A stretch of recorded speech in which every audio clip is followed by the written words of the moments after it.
pagluwalhati sa ating pinakamamahal na Panginoong Yesus. Hallelujah. At ako'y nagbibigay ng dubling paggalang sa ating mga parents in the Lord. Hallelujah.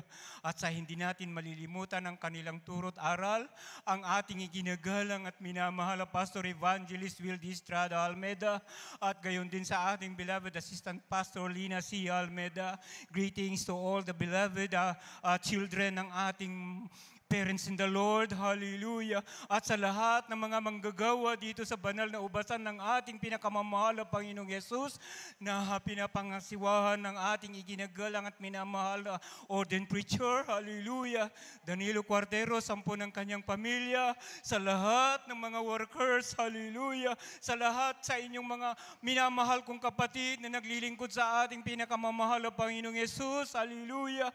Baguhan man o datihan, ay isang mapagpalang umaga sa ating lahat sa pangalan ng ating pinakamamahal na Panginoong Yesus. Amen. Praise the Lord. Hallelujah. Lubos akong nagpapasalamat sa pagkakataong ito, hallelujah, na pinagkaloob ng ating pinakamamahal na Panginoong Yesus upang maihayag ko muli ang kanyang mga kabutihan, mga himalang ginawa niya sa aming buhay. Mga minamahal, hallelujah. Napakabuti ang ating pinakamamahal na Panginoong Yesus. Hallelujah. Nung hindi pa ako nakakakilala sa ating pinakamamahal na Panginoong Yesus, ay puno po ako ng kasalanan. Palibhasa sa hotel po ako nagtatrabaho. Nandyan po yung mga pangangalo niya, pagbubugaw ng mga babae. Hallelujah. Pagsisinungaling, hallelujah, sapagkat kahit ako'y may asawa at may anak na noon, ay sinasabi kong binata ako upang makahikayat lamang po ako ng gusto kong babae. Sa katunayan nga po, ay may anak ako sa labas, hallelujah. Subalit purihin ang ating pinakamamahal na Panginoong Yesus. Napakabuti ng ating pinakamamahal na Panginoong Yesus sapagkat sa panalangin ng taong kanyang nilangisan, ang huling propeta ng hallelujah, sa katauhan ng ating ginagalang at minamahal na Pastor Evangelist Wildy Estrada Almeda, ay isa ako sa naabot ng kanyang panalangin. Ito mga minamahal, hallelujah, binagot pinagpala. Magmula nung tinanggap ko ang kanyang pangalan sa pamamagitan ng bautismo sa tubig sa dako ng Maynila, ay talagang binago ako ng ating pinakamamahal na Panginoong Yesus. Napatunayan ko yan dahil, hallelujah, baguhan ako noon, hallelujah. Meron akong ginagamit na customer namin noon, hallelujah. Pagdating niya sa hotel ay hinila po ako sa loob, hallelujah. Hallelujah, hallelujah. Hallelujah. So, sa pagkakataong yun, ay parang gusto ko, pero parang ayaw ko, nangangatog ang aking tuhod. Hallelujah. Subalit nanalangin ako sa ating pinakamamahal na Panginoong Yesus. Lord, sabi ko, ayaw ko nang magkasala. Tulungan mo ako. Hallelujah. Tunay nga po, ng pagkabanggit ko ng ganon, ang pangangatog ng aking katawan ay ang aking tuhod ay nawala. Hallelujah. Sabi ko doon sa babae, ayaw ko na, lalabas na ako. Tunay nga po, na pinag-ingatan ako ng ating pinakamamahal na Panginoong Yesus upang hindi na magkasala muli. Hallelujah. Hallelujah. Ganyan kapangyarihan ng ating pinakamamahal na Panginoong Yesus. Hallelujah.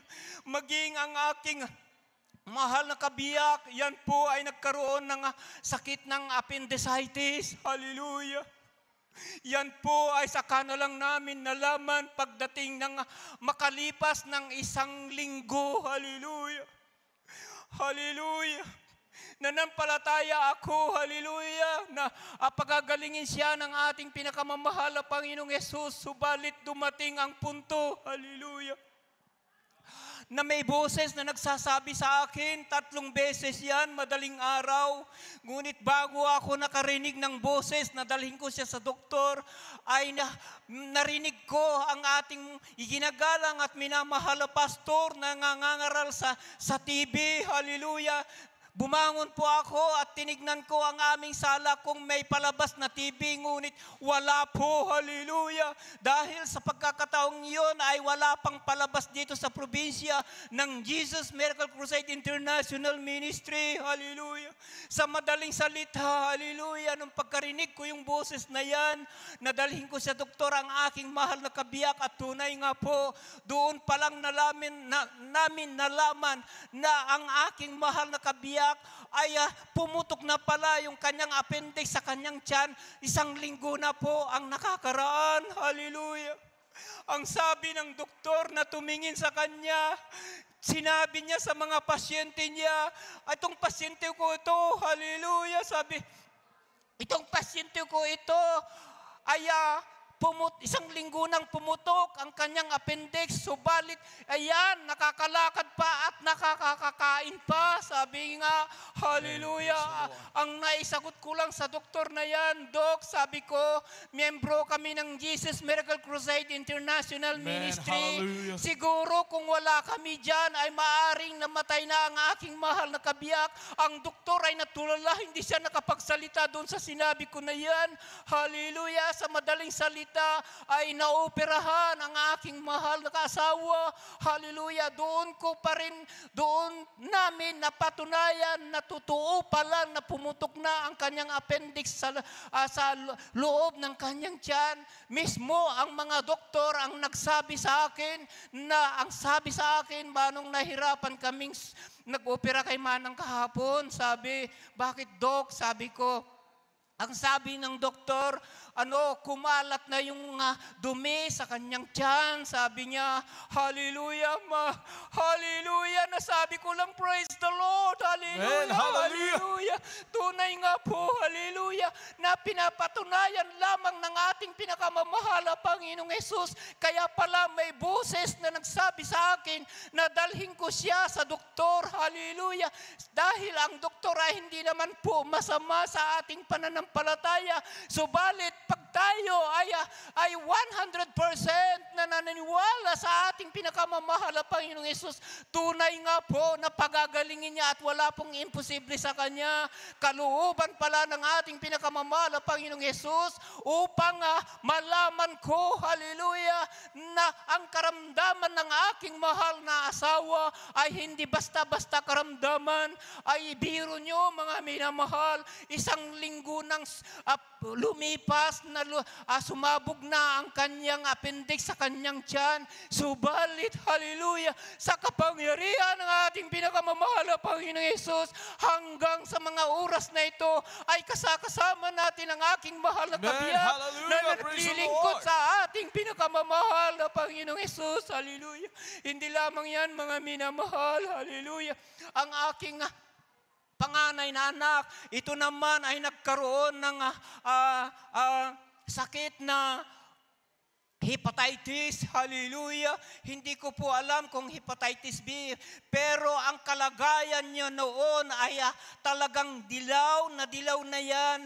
Nahiya pa nga ako, mga minamahal, na dalhin siya maging sa ating banal na gawain dahil ang itsura niya ay dilaw na dilaw. Kaya pinagsusuot ko yan ng sunglasses upang hindi lang makita yung kanyang mata na dilaw, sapagkat pag makita mo ang kanyang mata ay akala mo siya ay multo. Hallelujah.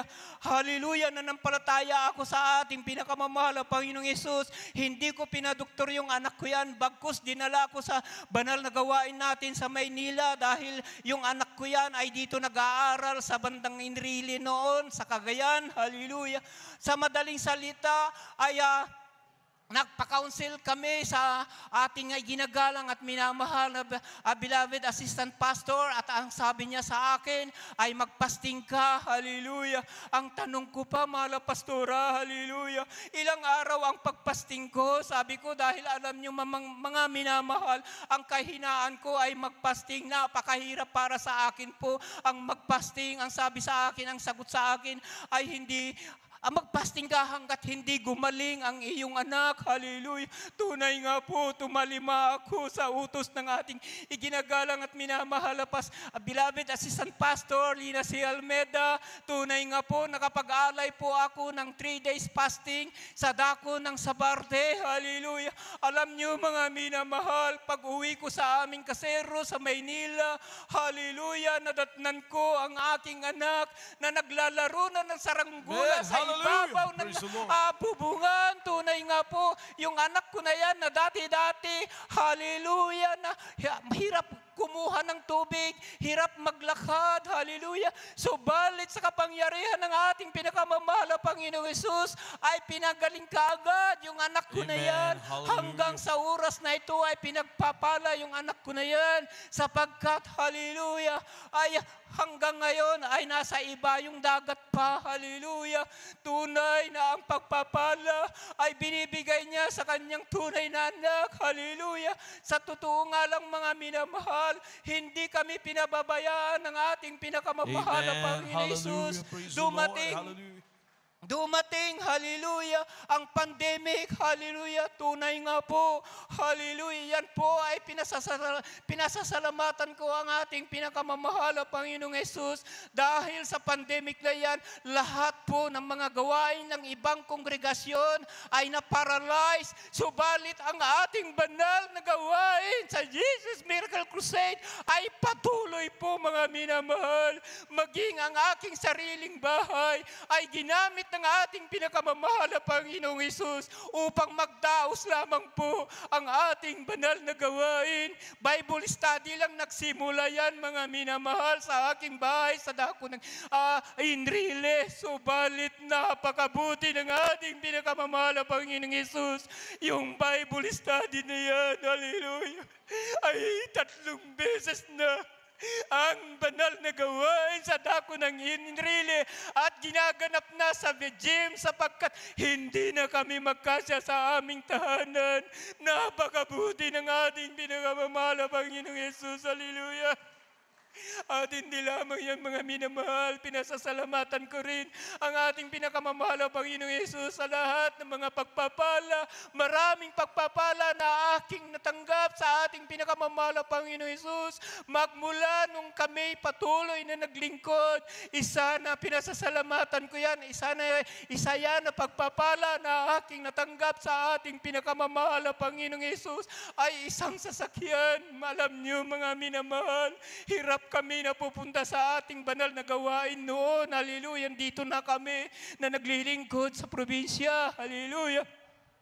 Wala akong tricycle, wala akong motor, hallelujah, hallelujah, kaya hirap kami, hallelujah, kung sino-sino na lang ang pinakikiusapan ko na sumakay sa sasakyan at nanghihirap ako ng sasakyan, hallelujah, kung walang sundo sa amin, tunay po na napakahirap, hallelujah, ngunit hallelujah, dumalangin ako sa ating pinakamamahal na Panginoong Hesus.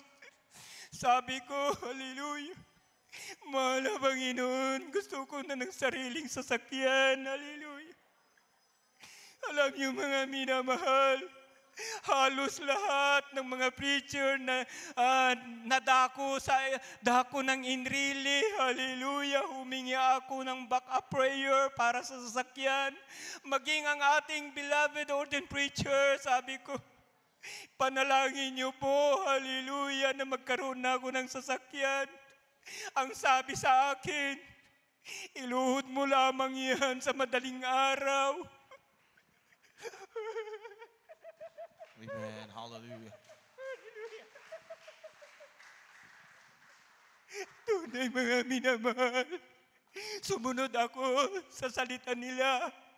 Sa sinabi sa akin ng ating beloved ordained preacher, hindi po nagtagal, hallelujah, ipinagkaloob sa akin ang ating pinakamamahal na Panginoong Hesus. Hallelujah, bagamat second hand lamang yan. Pero, hallelujah, malaking bagay, malaking tulong para sa akin.